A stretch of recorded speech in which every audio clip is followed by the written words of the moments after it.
Благодарам.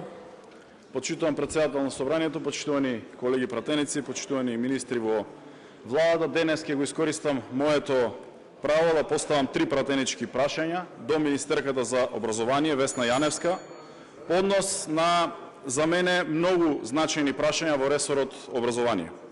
Првото прашање е во врска со законите за основно и средно образование, за кои неодамна имавме дебата во ноќните часови, кога пратениците на ВМРО ДПМН ги предложија и ги бранеа како некаква реформа, која патем речено не може да се нарече така во ниту еден случај, затоа што задира само во 2-3 сегменти од целите законски решенија, кои се крајно спорни, а например не задира во никој случај во сите новонастанати состојби кои ги носи новото време во образовниот процес, например нови наставни програми, поголемо практично образование, поголема автономија, поврзување со пазарот на труд, проблемите со социјалните мрежи и менталното здравје на младите и така натаму.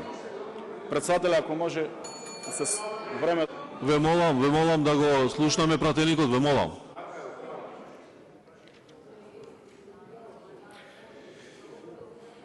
Да се вратам на прашањето. Сакам да потенцирам дека ваквите измени кои ги предложивте и се боревте да ги донесете имаат сериозно влијание во многу сегменти од општественото живење врз младите, а со тој врз иднината на државата. Понатаму врз професорите и врз сите вработени во образованието.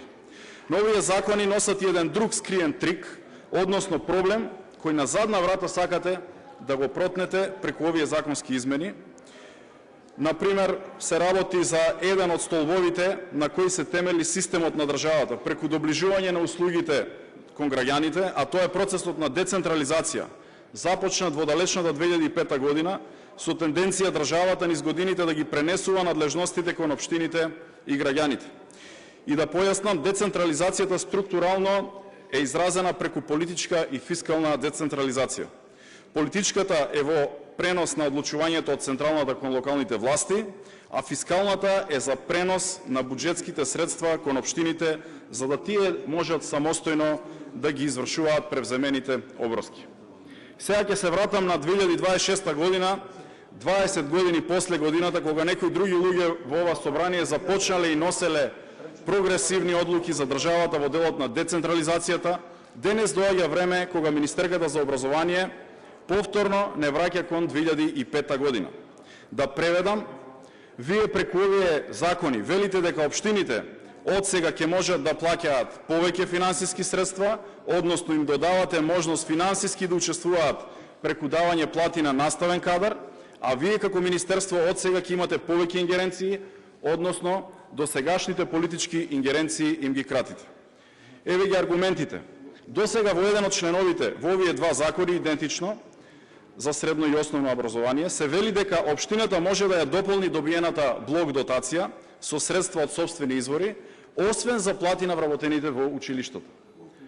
А од сега, со овој нов закон кој што се уште е во собраниска процедура, велите дека ќе се избришат зборовите освен за плати на вработените во училиштата, што значи дека од сега општините вака свечено им делегирате дополнителни финансиски обврски и трошоци или издатоци, како сакате, од сопствени буџетски средства со можност дополнително да исплаќаат плати и на професорите и наставниците во образованието.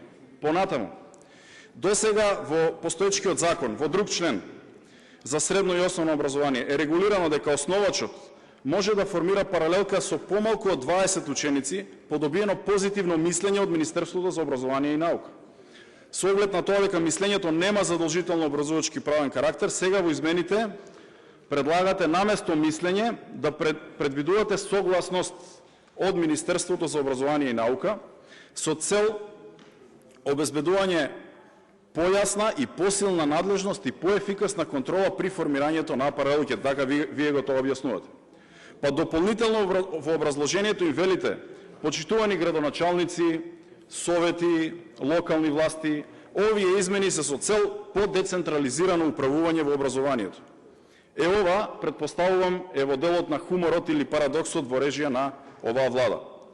Почитувана министерке, ако на ваков начин им додавате надлежности на општините или вие велите дека се децентрализира државата, тогаш можам да замислам само како би изгледало кога ќе кажете дека им кратите, например, надлежности и ингеренции на локалните власти.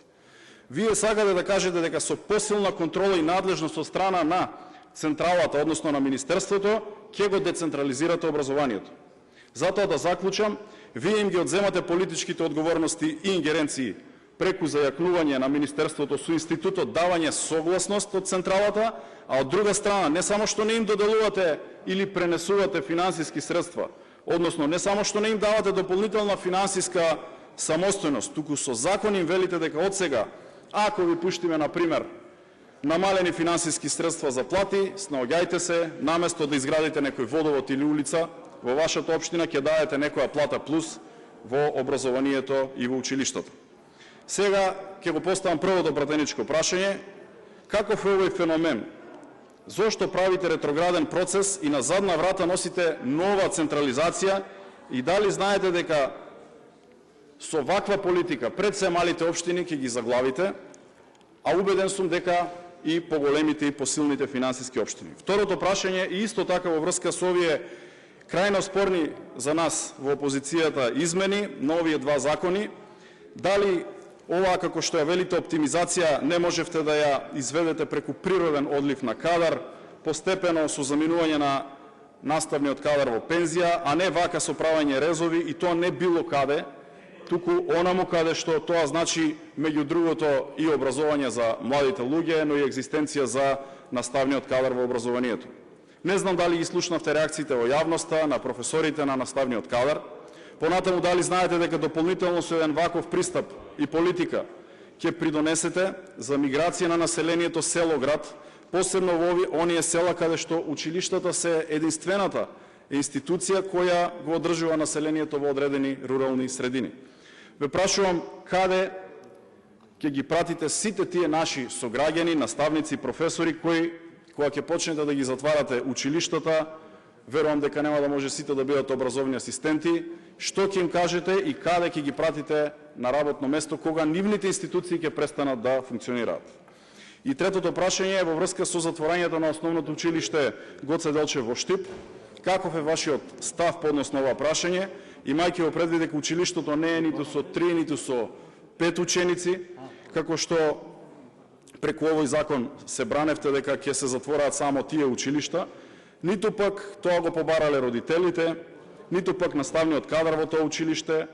И сега знам дека ќе ми одговорите дека општината е основач на училиштето, но јас знам дека сте во тек со оваа проблематика и ме интересира зошто не завземавте тогаш позитивен став по однос на обстојување на оваа институција, на ова училиште, како посебна институција која има традиција и историја во градот од каде што доаѓам. Благодарам.